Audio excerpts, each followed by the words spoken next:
on the stream Saturday night will be Battle in the Valley, New Japan Pro. This is going to be an interesting one. We're going to jump through the first couple matches quickly. All right, we don't have much. No, don't worry. Trust me, I'm out here. I was going to make the joke of brought to you by the San Jose Sharks. Yeah, absolutely. Right, they're in San Jose. This show kicks off at 10 p.m. Eastern time, so there will be a nice little, kind of run into. We're not really worried about the undercard, so we'll be okay. But right. Anybody want to take a quick swing at this one? I don't really. Stay Goldie, Pony Boy. I don't know. That's the only joke I can come up with, so I'll take that one. I'm gonna just say Matt. I don't know. I like his name. Matt. All right. We love Matt. Let's go, Matt. All right. The next match on to get rolling through is Viva Van taking on Stephanie Vakir. I'm going Viva Van on this one. I'm absolutely going Viva Van. I think 2023 was a big breakout year for her. Yes. So I think she 100% continues to establish her name. I'm gonna just go with y'all. Yeah. You don't want the demon lady with the horns. Damien going Stephanie though. Okay. Oh, a couple people. What do we know? You can have that. Don't even want that. Okay. Breaking news: Sonya Deville and Dana Brooke will show up at HTK to attack the Knockouts. You heard it from Dave. I don't think so. Sonya Deville contract. Yeah, I don't think she's injured. Yeah. All right. She's fighting the strap charge because of after when she had the stalker and everything, and they investigated her car and shit at one point. Yeah, I thought they chucked it. Are they still going through that? I wasn't fully sure. That's the last I'd really seen of because she's been on the sides dealing with shit. Right. Then we have a 6-man tag. And if I can get close enough to see all this. So you have Jacob Fatu versus Fred Rosser, formerly known they're all on the same team. Yeah. From Darren Young Darren Young. Mm-hmm. Yes. And Shota Imuna versus Tom Lawler, Joel Nelson, and Royce Isaacs, aka so it's Team Filthy versus Team Babyface. Well, it's Jacob Fatu a babyface, but it's a bit of a mix because Fred's not really a babyface either. He is at times. So I'm gonna just say what MDB said. Whatever Team Fatu is on. I like it. I'll go against him. I'll go Lawler in the bunch. Lawler's had a bit of a breakout over the last little while, and he's getting a lot of love. So I'll go Lawler and the Filthy team. I was going to say, I'll take Team Filthy, the only team that actually has a name associated with the team outside of just, we're thrown together. It's so funny to see roster, though, like after all these years. Right. Looks like that one's for you, Nick. And you know, but there's only about 2 people who know. Up next, we got the tag match. Rocky Romero and Sobrano Jr. are going to be taking on Mascara Dorado and Valdor Jr. This is a pick'em.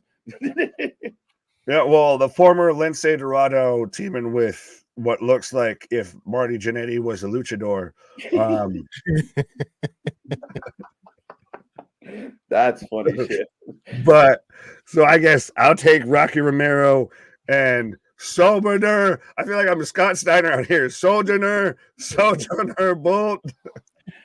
I'm gonna go with Mascara Dorada because he looks like a Power Ranger. So he's that's Lince Dorado. Lucha. Oh, okay. I'm going Team Lucha.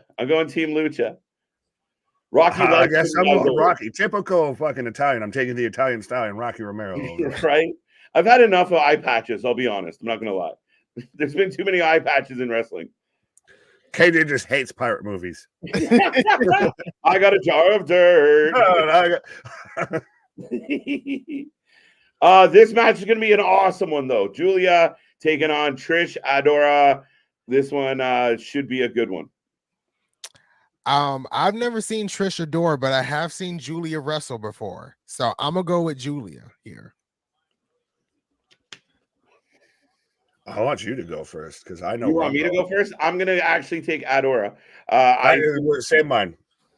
I think Julia is on a farewell tour. So that's my I take think on that. yeah, this is Julia drops the belt here. Mhm. We've seen the stories of she's going to take some time off in between when she's wrapping up with Stardom, which I think she already has. She's going to pretty much wrap up with everybody else, take some time off before she makes the jump. So, yeah. MDB gets a star. That's exactly what I was saying in my head, MDB. Julia Gulia for the win. Somebody kill me, please. Which, by the way, though, I'll say when Adora wins, fantastic win for her. She's very much earned it. Yeah. She's was on Ring of Honor tonight in a match with it was her, Lady Frost, Queen Amanita, the one that they just signed, and I can't remember who was the fourth woman of that match. But yeah, she's very much established herself outside, like a bit more on the independent scene, the New Japan, Ring of Honor kind of cards. So big win over Julia, I would say, especially going over Julia because she's been the talk of going to WWE from anybody and everybody, I feel. Yeah, no, I agree. She's big, she's imposing, she'll go toe to toe. And again, I mean, if you're looking for Julia to kind of hand off as she's on her way out, a good champ to kind of give the belt to and keep the ball rolling for New Japan, I think I'm good with it. Yeah. Jacob freaking Rollins. Good job. And Julia, like to Anthony's point of Julia's a fantastic wrestler. That's obviously why she's so courted by WWE. So it's going to be a hell of a match regardless. I just think this is, like you said, this is her wrapping up the indie scene tour. Yep. I'm with you on that for sure. Hey. All right. As we mosey on, this is a late addition to this card, but adds to the element of a stacked card. It will be TBD and Matt Riddle taking on Zack Sabre Jr. Could not be more opposite. And big dude Tito. I like this match. Nick? I was gonna look up one thing before I made my prediction because I was gonna go Team Matt Riddle with this because I thought we would still be setting up to the match between him and Tanahashi, the new president of New Japan, for the New Japan TV title, I believe. I just wanted to clarify if that match had already happened yet or not, because I know obviously because they have a lot of shows over there. But so then I'll take Team Riddle and TBD. I have a rule: you never bet against TBD, so it's really hard. I think Zack Sabre Jr. is awesome. Bad dude Tito's a bad dude. I mean, they're going to go toe to toe. I'm really curious how the chemistry in ring is going to look between Sabre and Riddle. And again, I think this is a really good chance for Riddle to show people I'm more than just the bro. Like I can actually wrestle. He had a good match recently. So I'm looking forward to this one. I'm leaning Team Riddle for this. Keep building his stock. I have to kind of agree with you there, KJ. You never really bet against, a to be determined teammate. So I'm gonna go with Matt Riddle here. I like it. It's hard to bet against the TBD. It really is. Right. Hercules. We've got TBD taking on TMDK. So there you go. There you go. Zack Sabre Jr. for the win, please. Riddle mystery partner. I have no idea who the mystery partner is. It could be literally anybody. I haven't seen many rumors or speculations about it. Maybe it's just Riddle by himself. Who wants to team with Matt Riddle? It's Randy. It's just some guy in the crowd named Randy. Oh, there you go. There you go. Oh, Jason saying it's RVD. Yeah, why didn't I even think of that? It is possible. They're in San Jose. If that happens, I hear Pantera's Walk or The Fear I See in the Back of Your Mind. Ooh. Oh, they're winning. EC3, interesting. Yeah, I don't know, but RVD is a good shout, especially with the location of this match. It wouldn't be too hard for RVD to get there. You get Team 420, could be a thing. do it 100% all the time. Just shut up and take my money. Speaking of shutting up and taking your money, Eddie Mhm. Kingston against Gabe Kidd. Eddie Kingston wins. Yeah, Eddie Kingston wins we know easily. who. I was gonna say, so this is where I shut up and just Eddie Kingston wins. Yeah, that's 100%. I think we're gonna go carte blanche on this. Eddie's hot right now. He's the triple threat winner, or triple crown winner. He won a triple threat once upon a time. But yeah, the triple crown winner. MDB saying Gabe. A couple people saying Gabe.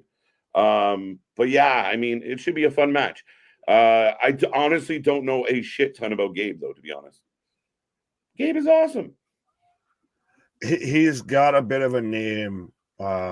Like he's one of those still kind of floating out there. We'll put on a hell of a match, but I don't want to fully compare it to Eddie's match coming up tomorrow night with Yuta, but it feels a little bit in that same realm-ish. I think we've just been overexposed to Yuta, so Yuta's got some tinge to it. It's just kind of got a little stank on it. Gabe Kidd, I think, will be a fantastic match, but Eddie wins. Yep. Is Gabe Kidd and War Dog's contract coming up?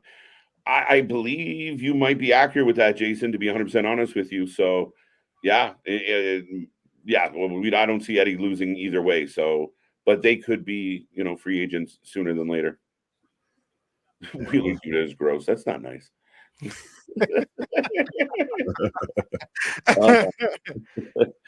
Tagagi versus John Moxley in the Who Bleeds first match. I made that part up. Well, I said no DQ match. So yeah, right. I was gonna say if it's a Who Bleeds first match, get your stopwatches ready. Moxley about to lose this shit real quick. Dude, he'll be bleeding in the first 2 minutes. Is it weird that I feel like Moxley needs this win after, almost getting emotional about not winning at Wrestle Kingdom? Like he was literally the press conference after Wrestle Kingdom. He looked like 2 steps away from. He didn't know what belt he was competing for. He actually. He's talking about emotional. He didn't know what he was doing. He was just bummed he didn't win. He was just there. He's like, fuck, there's too many belts in this world. Right. Your boss. What do you mean emotional? He was. The only emotion he had was confusion.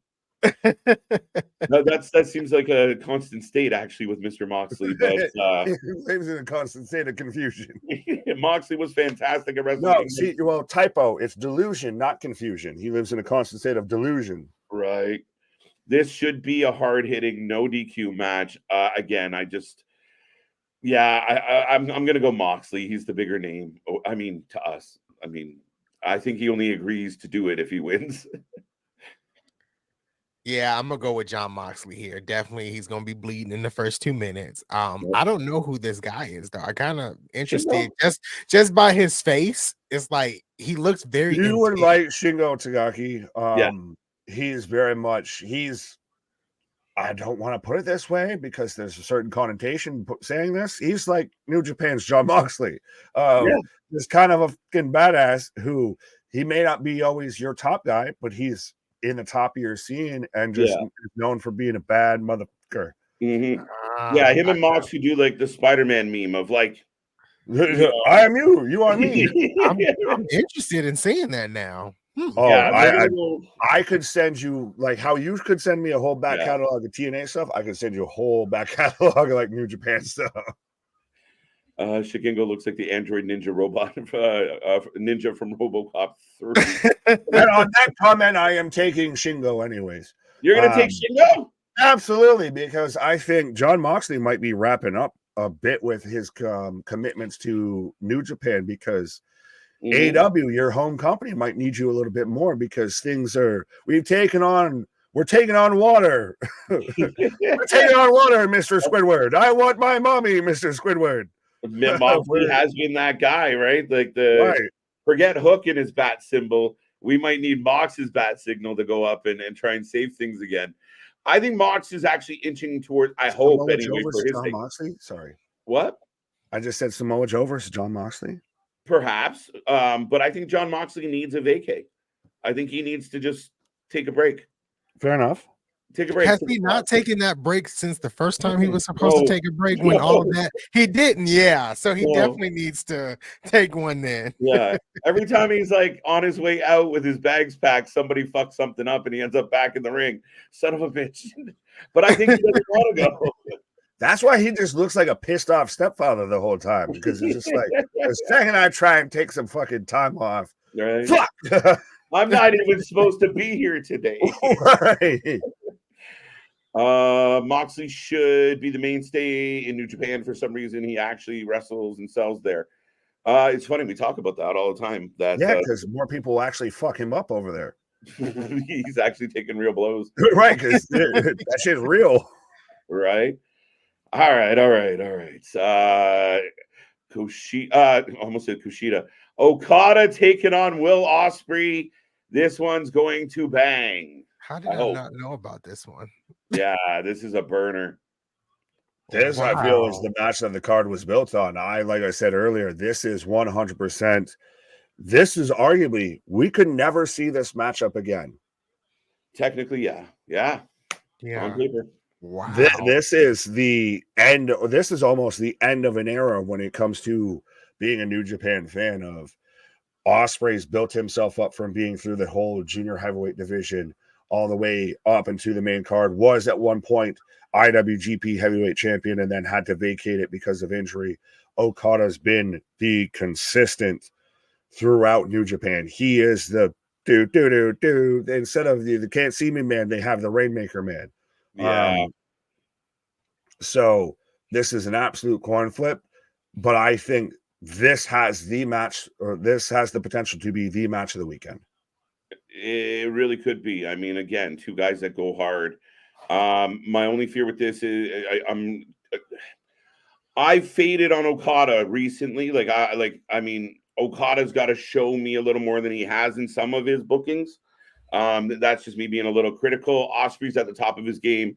I think he could have been. He was my pick for Wrestler of the Year in 2023. He recently came off a loss, but again, he's still kind of on his way to AEW.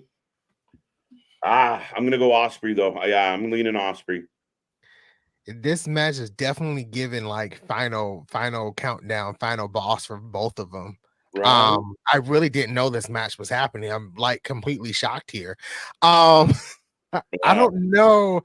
It's very hard now thinking, and I'm going back to Hard to Kill for just a tad second, of Josh Alexander actually losing, knowing that he has to face Will Ospreay the very next night, which will be on one of the episodes of TNA Impact. Yeah. And then Okada also being involved. Wow, I don't know.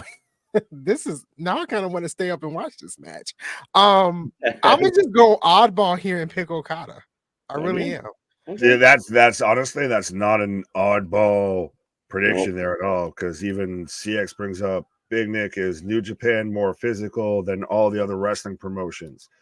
It's more shoot style, I'll say that. There's very much there's New Japan strong style for a fucking reason. Yeah. Everyone, like what you see with a Gunther and all of that has WWE fans of, oh my god, I can't believe he's actually chopping the bejesus out of people. Yeah. That's every New Japan match. Yes, almost sometimes too much so, but yeah, you got no, but that's exactly what it is. It's that strong. Well, that's where unfortunately you've gotten the forearm, the chop back and forth spots. That's taken from New Japan and become Americanized, and it's gone just overboard. Bastardized. But it's been bastardized. It's been a bastardization of that spot. But we had Okada versus Danielson at Wrestle Kingdom 18, I believe. Yeah, and that was a hell of a match, and Okada actually got the win. Yes, he did. And I think Damian hit the nail right on the head. And this has been said before. We've joked about it. He's the John Cena of New Japan. He's big time Okada, big match Okada. I'm definitely taking Okada back now, and I'm going Will Ospreay. I was trying to let you just take him, so it wasn't a clean sweep, because I'm taking Ospreay in this match. I think Ospreay gets this because he's going to AEW. On the only way I see Okada win this is if he's locked in with New Japan going forward, which could very much happen. But there's also been a bit of in Okada burnout, I feel, for a bit with New Japan. He did have a time to where he was literally unbeatable. He was Super Cena in New Japan and then kind of fell off. And now he's gone right back into, you can't beat me instead of you can't see me. Yeah, definitely that vibe for sure. But yeah, there you go. But everyone out there should listen to MDB. Make sure you like and subscribe. I don't know if there's any. Again, it's so hard for New Japan because they do pull. So I won't even bother with. Do we expect any big surprises or shocks? There'll probably be a couple in there. But I'm a little disappointed now that MK Ultra is not on the hard to kill card. That you brought it up, Anthony. It's been bugging me since you said it. What the hell? Yeah, that's kind of weird. And one thing going into Hard to Kill, I wanted to mention, I just kind of noticed it. They're skipping a day with the last title reveal. So the tag titles for the knockouts will be revealed on Saturday.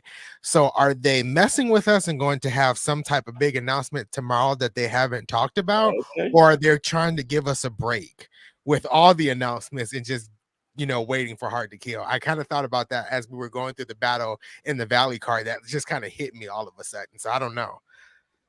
Mm-hmm. Yeah, maybe they, Scott goes to give them the belts and somebody else shows up to say, hey. That'll be very interesting for sure. Yeah. I like that idea. Well, with it being on the day of the pay-per-view, be a nice little tie-in of we're not only going to give you the new belts, you're going to be defending them tonight. Yeah. True. Bring back the Iconics. Let's go. Yes. Wait, well, side note before I know we're wrapping up and everything, but we've talked about the fake, Rumble, programs and everything that have gone out there. Has anyone seen the fake Elimination Chamber one that's gone out there? I have not seen the fake Elimination Chamber. It was hosted. I can't. Oh, I did. It was hosted by the Iconics. I know we already had The Rock versus Roman on there. It was Rhea versus somebody. We had Logan Paul versus Grayson Waller. Yeah, it's now just getting so hilarious. We're now getting like with the Royal Rumble one that's been going out there. Gianna Prazo was on there. She signed with AEW. So what the fuck does that mean? Right. No, and we've seen it so many times, man. It kills me. It killed the conversation as well. No, I knew we were towards the back door, so I'm like, I've talked enough. Enough. I know when I'm hitting the pause. No, that's I love the fake cards that come out because they're really funny. The amount of people that run with them as facts is always adorable, but that's how you know the bullshit from the honest people. Right. Speaking of that, this is the place where you find the honest people.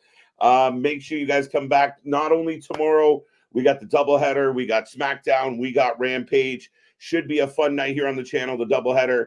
And then we are back. The night is so big, we're going to need 3 hosts. So all 3 of us will be here on Saturday for Hard to Kill and Battle in the Valley. And there's 4 or 5 other wrestling shows on Saturday. It's ridiculous. I don't know why these promoters don't look at their calendar and try and figure out why not to do it against other shows. But wait, we don't want to do a Battle of the Belts prediction? It's going to suck. I was fucking joking. My prediction. Listen, like I said earlier, I think it's absolutely asinine that Jericho and Sammy Guevara are going to take the titles away from Ricky and Big Bill. It breaks my heart. Oh, you think they win? I think they're going to win. Oh, wow. Oh, I was even just upset that they were in the match. I didn't think they were going to fucking win it. Well, I mean, even Sammy winning clean last night blew my mind. Poor Ricky. Ricky is at the fucking door. Like, if anyone out there's ever owned a dog and then the dog needs a walk and it's just at the door chomping for you to open it up, that's Ricky Starks waiting to go to WWE. Just sitting at the fucking door waiting for it to be open. My bags are packed and I'm ready to go because I'm leaving on a jet plane. Melodic note. Ladies and gentlemen, we thank you as always on behalf of Anthony, Big Nick, and myself. We appreciate all the love and support, especially watching this channel blow up. in early 2024, and we can't wait to see where it goes. Gentlemen, any final thoughts on what to expect Saturday night? No, I don't have anything else. I think I've said everything I could say. It all. I think I said it all. I haven't been on here in a week. Final statement before the show. I think I haven't been on here in a week, and I think I said everything I wanted to say tonight. Give the ultimate sales pitch. Tell us, Anthony, why should people tune in to Hard to Kill? Because Mercedes Moné is going to be there. Plain and simple. Rick, never our shit is real. Our shit is raw. Our shit is authentic. What are you talking about? The rest of you better put that for life with it. Thank you so much, folks. Have a good night. See you on the flip side. Bye.